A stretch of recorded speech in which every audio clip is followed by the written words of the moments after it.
அஸ்ஸலாமு அலைக்கும் ஃப்ரெண்ட்ஸ்.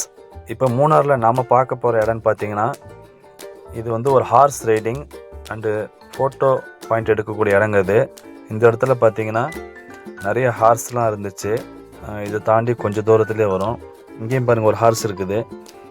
200 ரூபா சார்ஜ் பண்ணுறாங்க. சும்மா கொஞ்சம் தூரம் தான். நம்ம ஒரு ரவுண்டு குழந்தைங்களுக்காக போயிட்டு வரலாம். குதிரைங்களும் ரொம்ப நல்லா இருந்துச்சு. இந்த பக்கம் பார்த்திங்கன்னா நிறையா டீ ஷாப்பு, ஸ்நாக்ஸ் ஷாப்னு நிறையா இருந்துச்சு. வழியில் இந்த பக்கம் வியூ பாயிண்ட்ஸ், இது மாட்டுப்பட்டி டேம் போகிற ரோடு தான். ஒரு 4-5 இடம் இருக்குது. இதில் எலிஃபண்ட் பார்க் வரும். அப்புறம் பாருங்கள் இங்கேயும் குதிரைங்க நிறையா இருக்குது.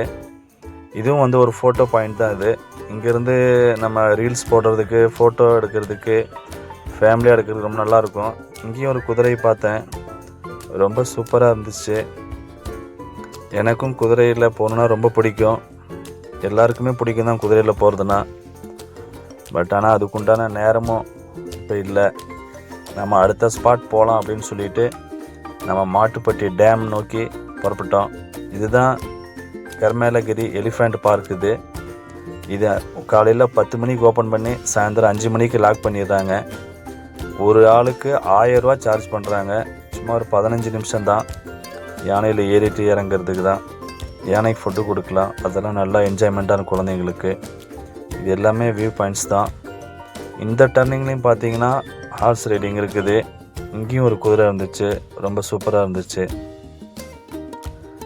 அப்புறம் நம்ம இங்கேருந்து இதை பார்த்துட்டு அப்படியே முன்னாடி மெதுவாக புறப்பட்டோம்.